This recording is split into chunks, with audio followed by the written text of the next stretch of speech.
La predisposición a la neurosis obsesiva es un texto de 1913 que lo encuentran en el tomo 12 de las obras completas de Amor Ortu Editores.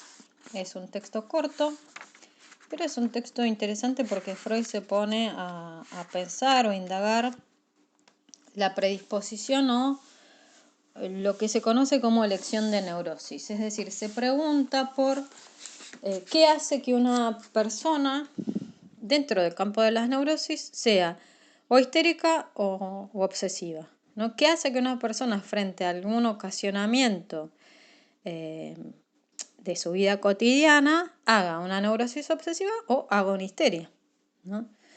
Es decir, ¿por qué se pregunta? Por la predisposición o por los factores constitucionales. Por eso desde el principio él dice, bueno, nosotros sabemos que para que se desencadene una neurosis histérica o una neurosis obsesiva hay una composición de factores que tienen que ver con lo constitucional, ¿no? Sumado a factores accidentales o causaciones accidentales de la vida cotidiana, ¿no? Algún suceso, alguna frustración en la vida cotidiana que hace que se desencadene una neurosis obsesiva o una neurosis histérica. Dice, en realidad lo que nos interesa no es tanto cuáles son estas vivencias que ocasionan la enfermedad o que desencadenan la enfermedad, sino cuáles son los factores constitucionales, ¿no? Lo que uno puede pensar como predisposición. Es decir, que cuando uno piensa el problema de elección de neurosis, tiene que enfocar la mirada hacia los factores constitucionales. Ahora bien, él se dice, bueno, ¿dónde encontramos estas predisposiciones? Y ustedes van a ver que en la página 338 él se mete con la psicosis, o sea, con la paranoia por un lado y con la demencia precoz por el otro. Demencia precoz, recuerden que es esquizofrenia, ¿no? Entonces dice, bueno, nosotros vimos que en la psicosis, en la paranoia o en la demencia precoz, las fijaciones van desde el autoerotismo al narcisismo, ¿no? Habíamos visto que en la esquizofrenia o demencia precoz las fijaciones estaban en el autoerotismo y que en la paranoia las fijaciones las encontrábamos en la fase de narcisismo. Y dice que estas fijaciones son en estadios tempranos del desarrollo psicosexual o del desarrollo libidinal, y que sin embargo la aparición de los síntomas de psicosis son tardíos. Y entonces dice, bueno, si tuviéramos que traspolar esta idea a las neurosis, lo que encontramos es que tanto en la histeria como en la obsesión, los síntomas aparecen tempranamente, ¿no? Si escucharon ya el audio de El historial del hombre de las ratas, ustedes ven que él ubica ya en la infancia una neurosis de la infancia completa, ¿no? Con deseos y mandatos en oposición a esos deseos, ¿no? Y entonces dice, bueno, la aparición de los síntomas en las neurosis es más temprana. Por lo tanto, dice, la fijación en el desarrollo psicosexual debería encontrarse en puntos más tardíos, ¿no? Lo adelantamos.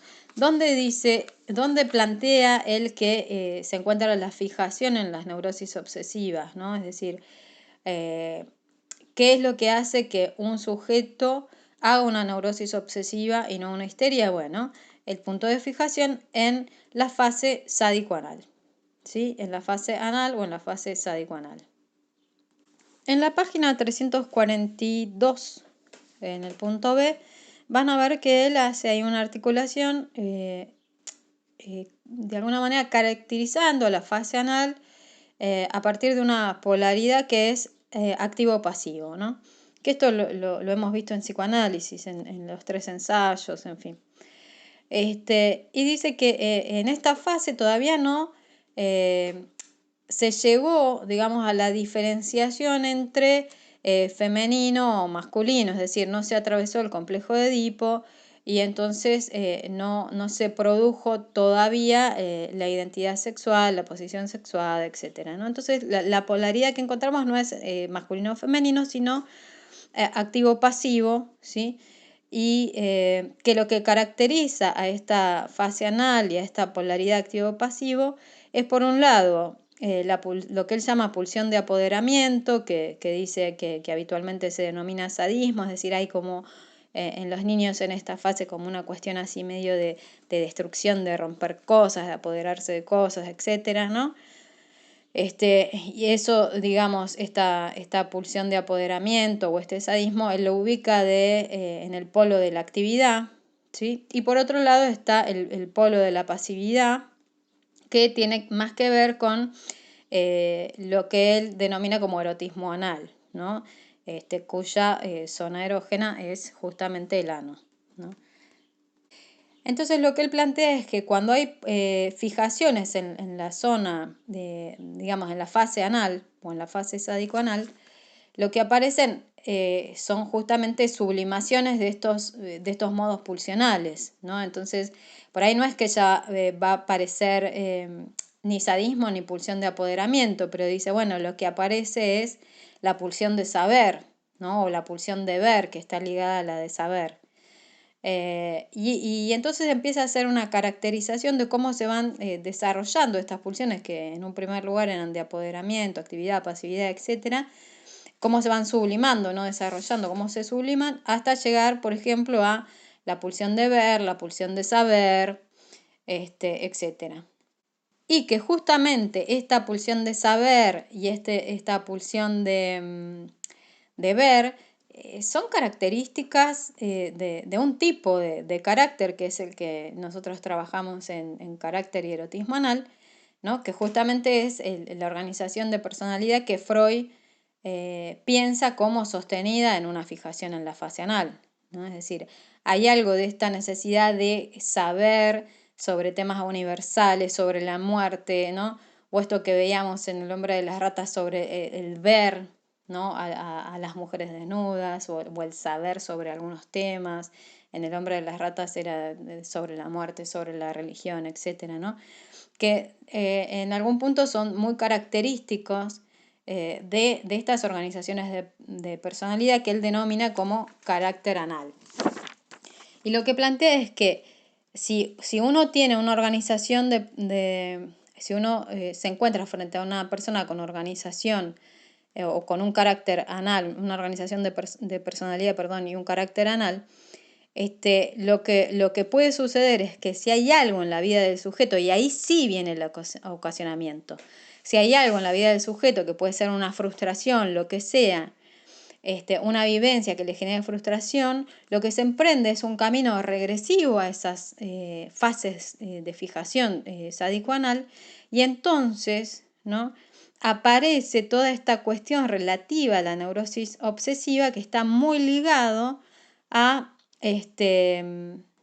ciertos fenómenos que aparecen en la neurosis obsesiva, que como veíamos, uno de los cuales, que es casi universal, es la cuestión de la duda, ¿sí? De esta duda obsesiva, ¿no?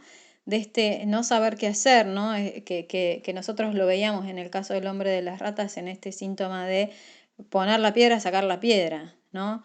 Pagar, no pagar, como una cuestión de una duda que inhabilita la acción, ¿no? Y que para Freud es de alguna forma el retorno de lo reprimido, de la pulsión de apoderamiento, entendida como pulsión de saber, ¿no?